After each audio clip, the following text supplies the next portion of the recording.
The call came in at 9:47 on a Tuesday morning. I remember because I was standing in the hallway outside courtroom 4B, still smoothing the front of my blazer, heart doing that thing it always does right before I walk in front of a judge. My phone buzzed. My mom. I almost didn't pick up.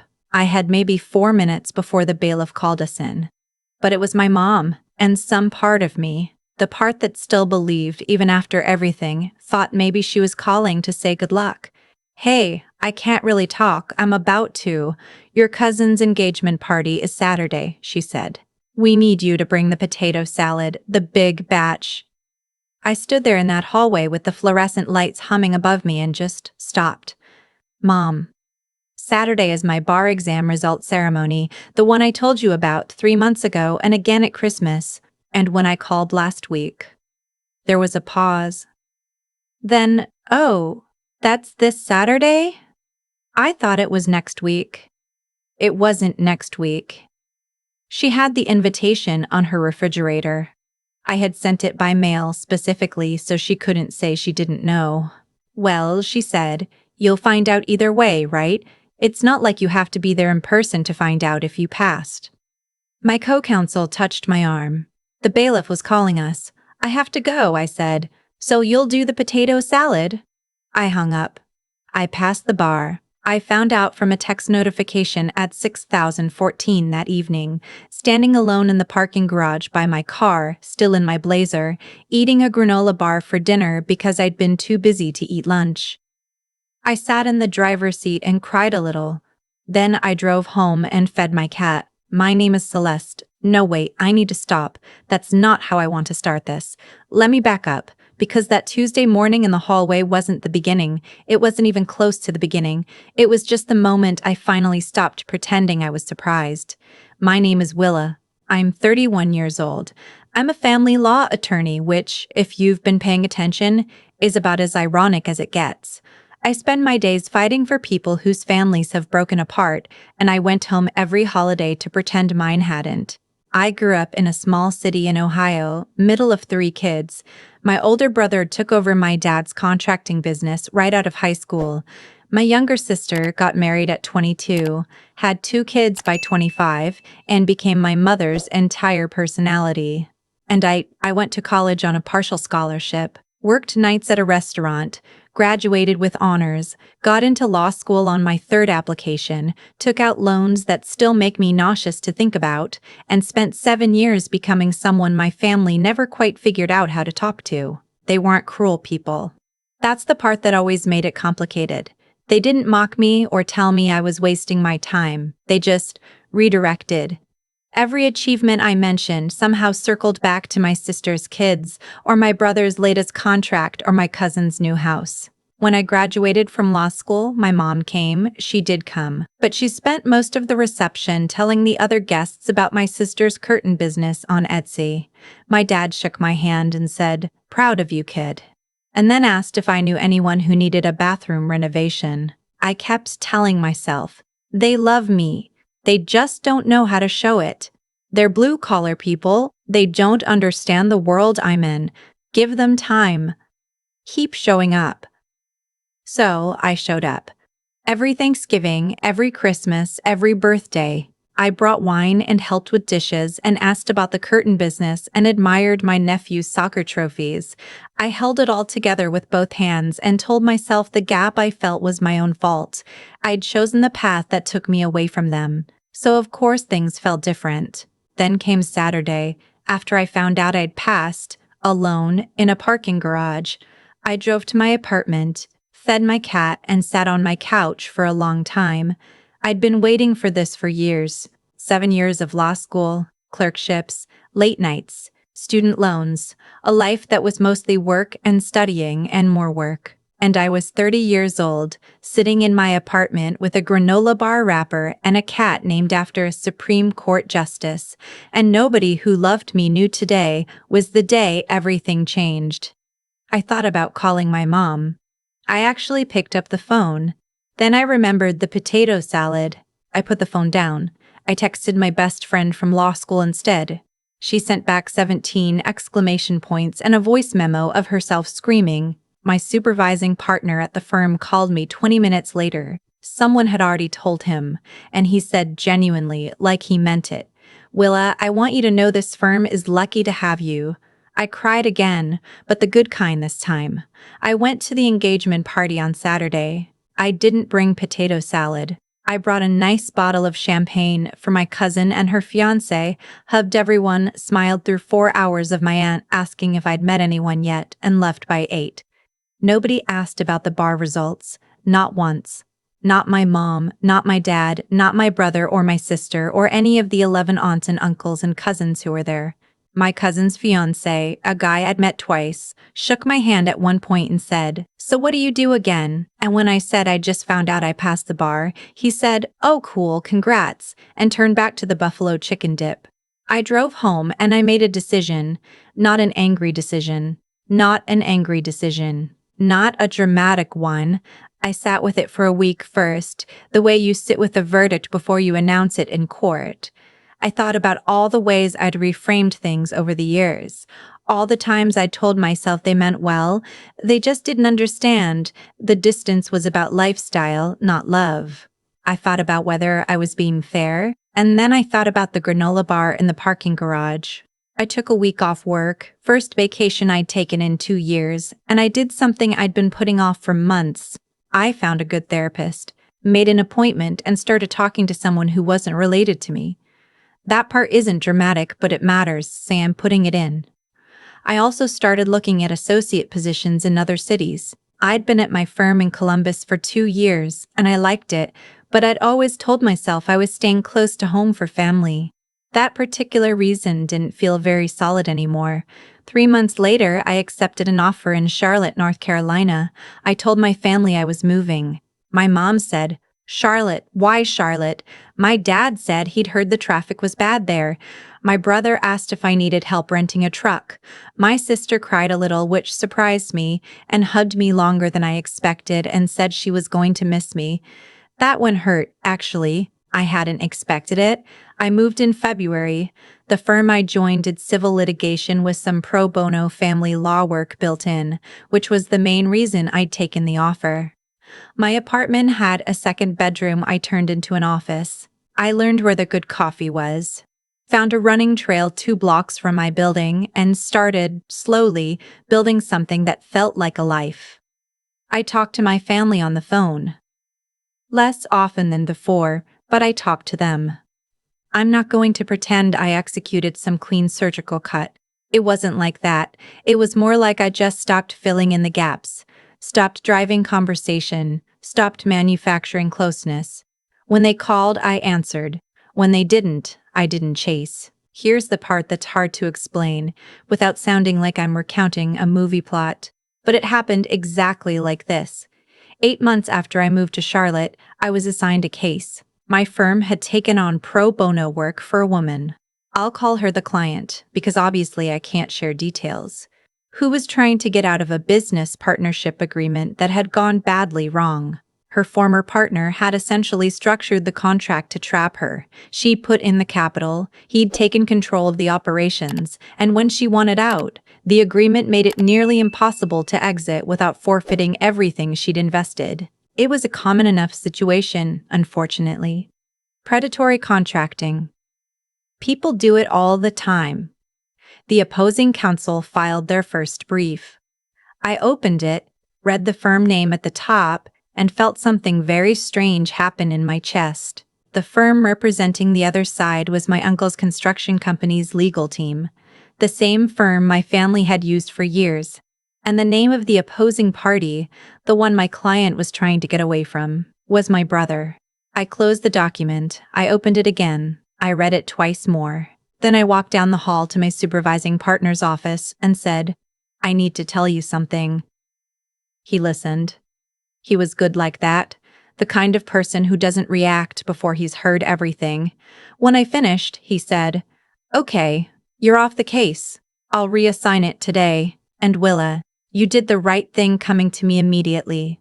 I was off the case before noon. Here's what I want to say clearly, because I've thought about this a lot. I did not pursue my brother's case. I did not share information. I did not make any move to influence the outcome in either direction. I recused myself because that is what you do. It's what the rules require, and honestly, it's just what a decent person does. I had no idea what my brother had done or hadn't done, and the moment it became my responsibility to find out, I handed it to someone else. But here is also the truth. I knew my brother. I knew the way he operated. I had watched him for 31 years be the person who figured out the angle in every situation, who never read a contract before he signed it because he assumed everything would work out the way he wanted. I knew he had started doing some outside work, contracting jobs separate from my dad's company. And I knew he had a partner I'd never met and didn't trust the sound of. I knew all of this the way you know things about people you grew up with. And I knew that the woman on the other side of this case was probably not wrong. I called my mom that night. Not about the case, obviously not about the case, just a regular call. We talked for about 20 minutes. She mentioned that my brother was dealing with some business stuff. Said it with the particular tone she uses for things she doesn't want to go into, and moved on to my sister's newest curtain collection. I listened. I said, in the right places, and I did not say anything about what I knew because it wasn't mine to say. My new colleague took the case. She was excellent. 4 months later, my client won.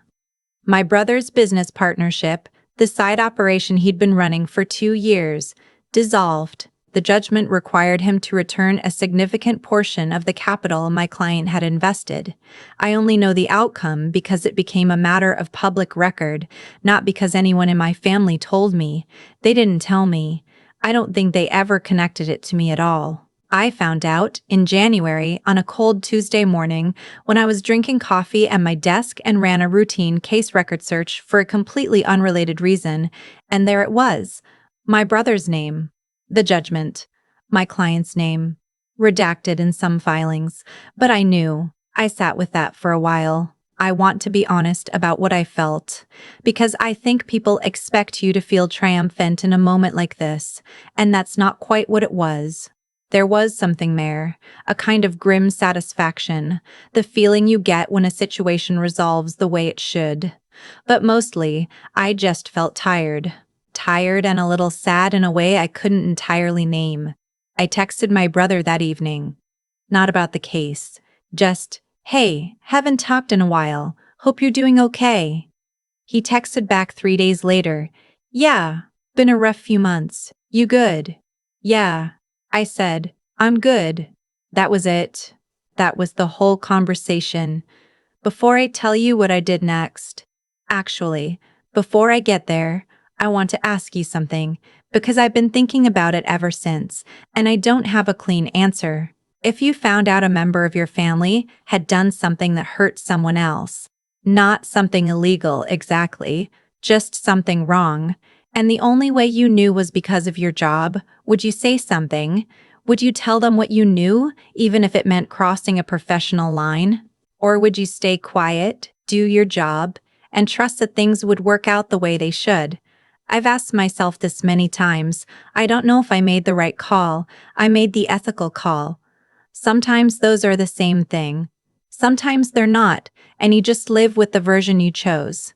What I did in the months after, I focused on my work.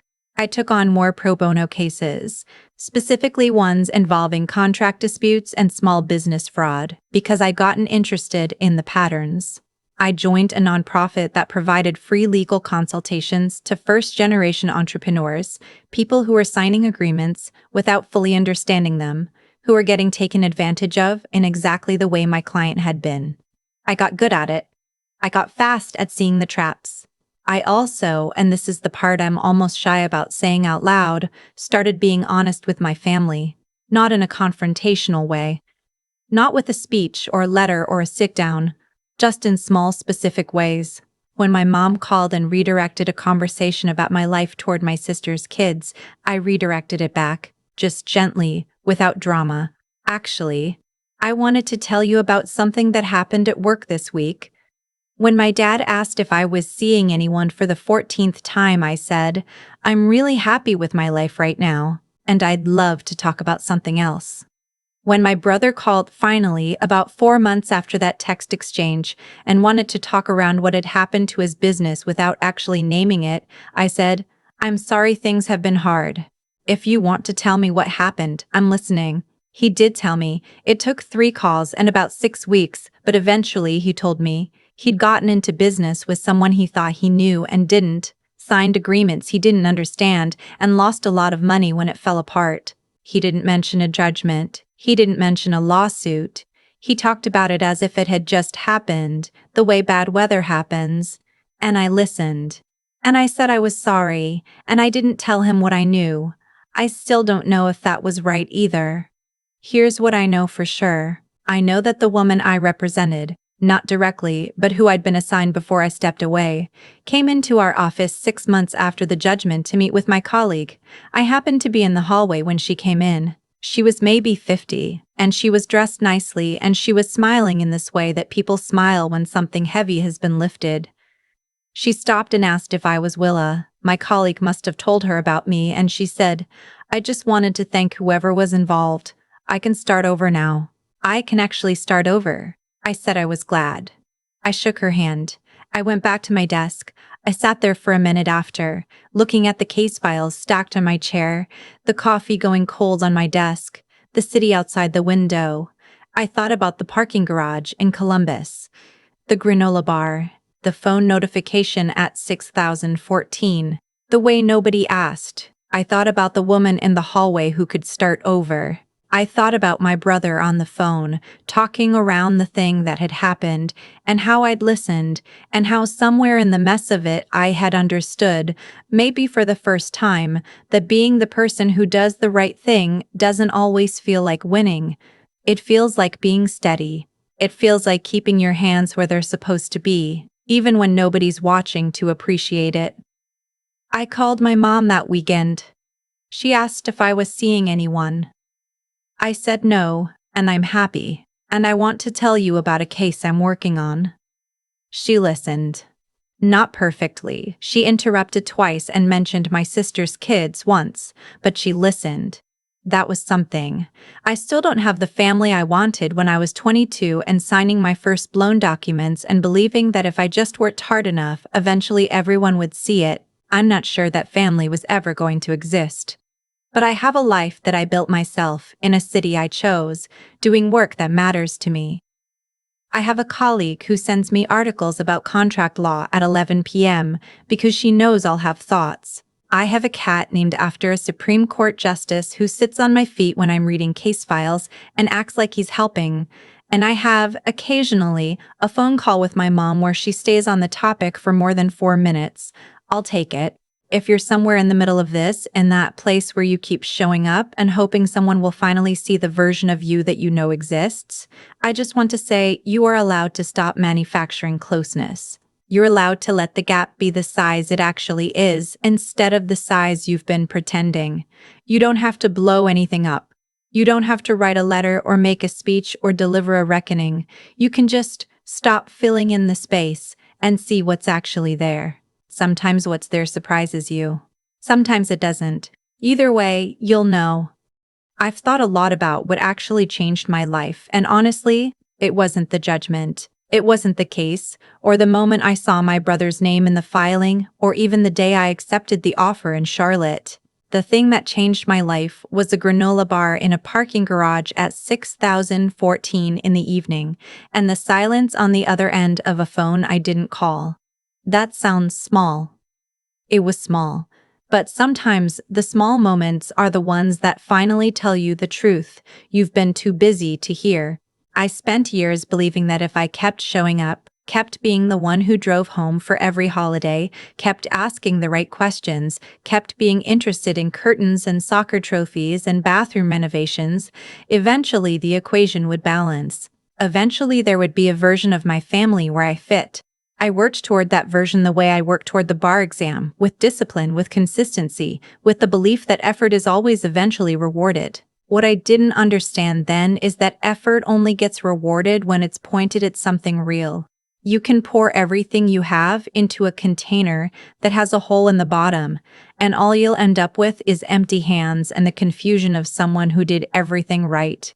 The woman who came into our office, the client, the one who could finally start over, she understood something about this that I was still learning. She had also tried to make something work that wasn't built to work. She had also put in the capital, trusted the wrong structure, signed agreements that looked okay on the surface, and trapped her underneath. And when the thing finally fell apart, it wasn't because she failed. It was because the foundation was wrong from the beginning. You can't build something stable on a foundation that was never designed to hold you. My brother lost his business not because I did anything, and not because the universe was settling a score. He lost it because he operated the way he always had, assuming things would work out the way he wanted, not reading what he was signing, not listening when someone tried to tell him the temperature was wrong. He was told. He just didn't hear it. That's not fate. That's the logical result of a consistent pattern of choices. The outcome and the behavior were always connected. They always are. What I keep coming back to is this: integrity is not a performance. I recused myself from that case, not because someone was watching, not because I wanted it noted, not because I was angling for any outcome. I did it because it was the right thing. And the right thing is sometimes just the quiet thing. The thing you do in a hallway on a Tuesday that nobody ever hears about. That's the part I want to remember. Not the judgment, not the resolution, not the moment I found out how it ended. The hallway. The walk to my partner's office. The act of saying, "This isn't mine to handle, and I'm going to say so out loud even when I could have probably stayed quiet." Doing the right thing when it costs you something. That's where character actually lives. Not in the speeches, not in the final scenes. In the small, unglamorous Tuesday morning decisions that nobody claps for. Willa figured that out somewhere between Columbus and Charlotte, between a granola bar and a handshake in a hallway. Maybe you're figuring it out right now, too. That's enough. That's actually everything.